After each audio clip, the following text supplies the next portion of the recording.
ढेकून मारण्यासाठी बॉम्ब कशाला पाहिजे असं म्हटलं जातं. म्हणजे एखादी छोटी गोष्ट करण्यासाठी फार मोठा लवाजमा नेण्याची, फार तयारी करण्याची आवश्यकता नसते. पण आजकाल अनेक गोष्टींसाठी अतिरेक केला जातो, त्याचा गाजावाजा केला जातो आणि बऱ्याचदा डोंगर पोखरून उंदीर काढला जातो. त्याचंच एक ज्वलंत उदाहरण म्हणजे ऑस्ट्रेलियात घडलेली एक घटना. क्लेअर नॉलँड ही 95 वर्षाची एक आजी. तिला चालता येत नाही, नीट हालचाल करता येत नाही, ऐकायला येत नाही. जीवनावश्यक गोष्टीही तिला स्वतःच्या स्वतः करता येत नाहीत. अनेक लहान सहान गोष्टीसाठीही तिला इतरांवर अवलंबून राहावं लागतं. थोडंफार कुठे जायचं असलं तर वॉकिंग फ्रेमचा आधार घेऊन कसंबसं काही पावलं ती चालू शकते. भरीसभर म्हणून क्लेअर आजीला गेल्या कित्येक वर्षापासून स्मृतिभ्रमाचा त्रास आहे.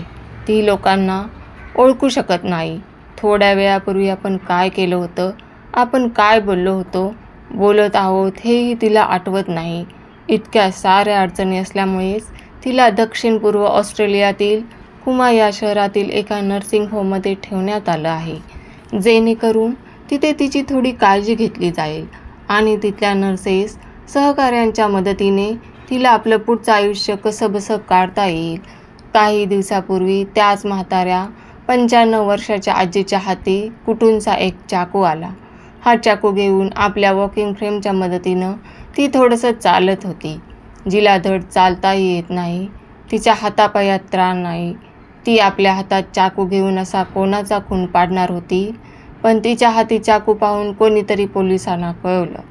पोलीस लगेच आपला ताफा घेऊन नर्सिंग होमच्या आवारात दाखल झाले.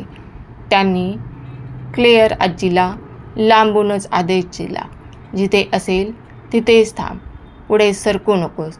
तरीही क्लेअर आजी खुरडत चालतच होती. तिच्या थरथरत्या हातात वॉकिंग फ्रेम आणि तो चाकूही तसाच होता. क्लेअर आजी आपली ऑर्डर ऐकत नाही. चाकू घेऊन ती तशीच आपल्या दिशेने पुढे येते म्हणून पोलिसांनी काय करावं? त्यांनी लगेच तिच्यावर टेजर गन चालवली.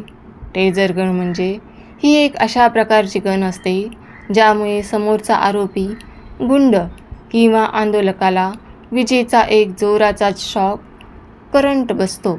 त्यामुळे तो थोडा वेळ निश्चल होतो.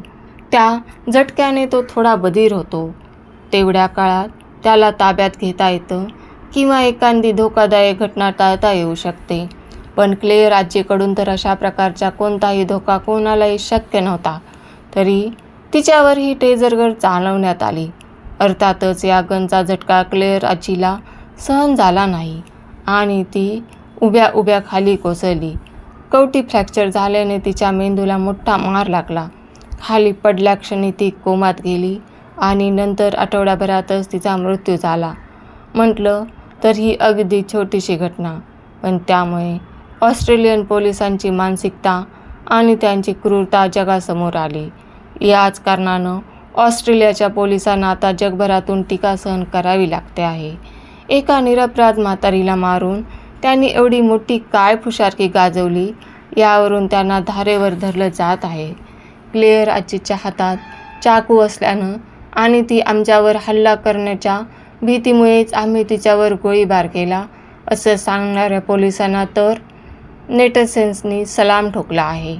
यामुळे ऑस्ट्रेलियाची जगभरात नाचक्की होत आहे.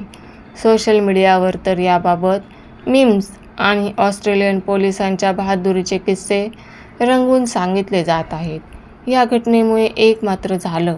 आता कोणत्याही क्षुल्लक कारणासाठी घातक हत्यारांचा वापर न करण्याचा आदेश पोलिसांना देण्यात आला आहे. अशा पोलिसांना आता अटकही केली जाणार आहे.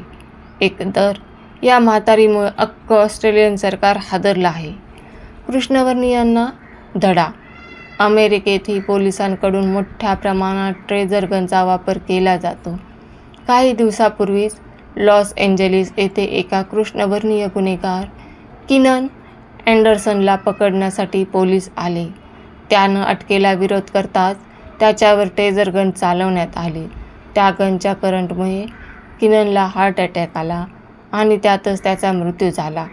विशेषतः कृष्णवर्णीय लोकांना धडा शिकवण्यासाठी या गनचा वापर केला जातो, असे आरोप अमेरिकन पोलिसांवर होत आहेत.